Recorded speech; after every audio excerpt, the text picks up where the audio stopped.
চতুর্থ শ্রেণীর পাঠরত ছাত্রী ব্যাংকের ম্যানেজার, ক্যাশিয়ার ক্লাস 3 ছাত্রী। এই ব্যাংক খোলা থাকে নিয়মিত 8 ঘন্টা।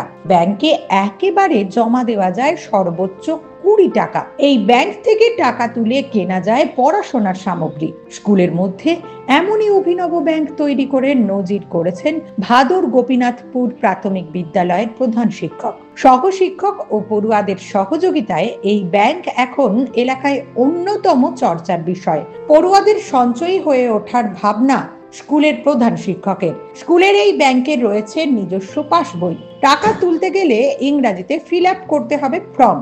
যেভাবে ব্যাংক থেকে টাকা তোলা যায়, এখানেও একই পদ্ধতিতে টাকা তুলতে হয়। ভবিষ্যতে যাতে ব্যাংকে কাজে গিয়ে পড়ুয়াদের কোনো সমস্যা না হয়, তার জন্য এমন উদ্যোগ শিক্ষকদের। পড়াশোনার কোনো সামগ্রী প্রয়োজন হলে স্কুলের ব্যাংক থেকে দেওয়া হবে লোনও। অভিনব এই স্কুল ব্যাংকে একজন পড়ুয়া জমিয়ে ফেলেছে 500-রও বেশি টাকা। অভিনব এই ব্যাংক প্রশংসা কুড়িয়েছে অভিভাবক থেকে স্থানীয় বাসিন্দাদের। অ্যাকচুয়ালি যখন আমি চাকরি জয়েন করার পরে ব্যাংকের বিভিন্ন কাজে বারবার যেতাম, আমি রিপিটেডলি দেখতাম বহু মানুষই ব্যাংকের কাজ, একটা ফর্ম ফিল আপ করতে গেলেও তাদের ভয় পেতো, হাত কাঁপতো, আমাকে হেল্প চাইতো। তো তখন ডিসিশন নিই যে যদি স্কুলের ছেলেমেয়েগুলোকে প্রথম থেকেই, যেহেতু এরা ফার্স্ট জেনারেশন লার্নার এবং এই গ্রামে স্কুল প্রাইমারিটা আসেই কনফার্ম, হাই স্কুলটা কিছুটা হয়, তারপরে গ্যারান্টি থাকে না আর কি যে কতদূর পড়াশোনা করবে। কিন্তু গোড়াতেই যদি ব্যাংকিং ব্যাপারটা শিখিয়ে দেওয়া যায় পুরোটা, তাহলে ভয়টাও কেটে যাবে আর সে তার নিজের ফর্মটাও ফিল আপ করতে পারবে।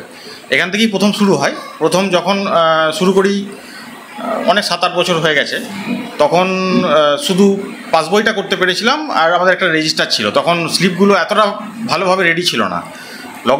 লকডাউনের আগে বন্ধ হয়ে গিয়েছিলো, ব্যাংক বন্ধ হয়ে গিয়েছিলো। মানে একটা লকডাউনের একটা ব্যাপার ছিল। আর তখন আমি মিটিং করিনি গার্জেনদের সাথে, প্রথম যখন শুরু করি ছেলেদের সাথে মিটিং করেছিলাম, চাইল্ড ক্যাবিনেটের সাথে।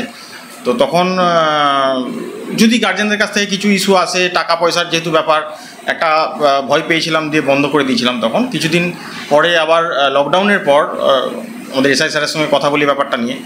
উনি বলেন যে একটা মিটিং করে সব গার্জেনরা যদি রাজি থাকেন তাহলে কোনো সমস্যা নেই, আপনি চালু করতে পারেন। তারপরে আবার নতুনভাবে পুরোটাই চালু হয়েছে। তখন থেকেই এই deposit slip, withdrawal slip, cheque, লোনটা আগেও ছিল, পুরোটাই তখন থেকেই পুরো মাত্রায় ব্যাংকের মতোই চলে, যাতে ছেলেরা ওটাতে অভ্যস্ত হতে পারে, কীভাবে ফর্ম ফিল আপ করবে, কীভাবে অ্যাপ্রোচ করবে, পুরো ব্যাপারটা আর কি। হচ্ছে আমরা যা যা যা দরকার লাগে এখানে সব আছে। আর যে যে দরকার লাগে এখান থেকে কিনে, আর এখানে একটা খাতা আছে, ওইটাকে সই করতে হয়। বই আছে, দ্বিতীয় ভাগ আছে, প্রথম ভাগ আছে, পেন্সিল আছে, পেন আছে, অঙ্ক খাতা আছে, ছবি আঁকার খাতা আছে, আর হচ্ছে স্কেল আছে, কিসে পড়ে লিখতে হবে, আবার কত রোল সেটাও লিখতে হবে, ডেটও লিখতে হবে। তারপরে আমরা জিনিস আর পয়সা দিই।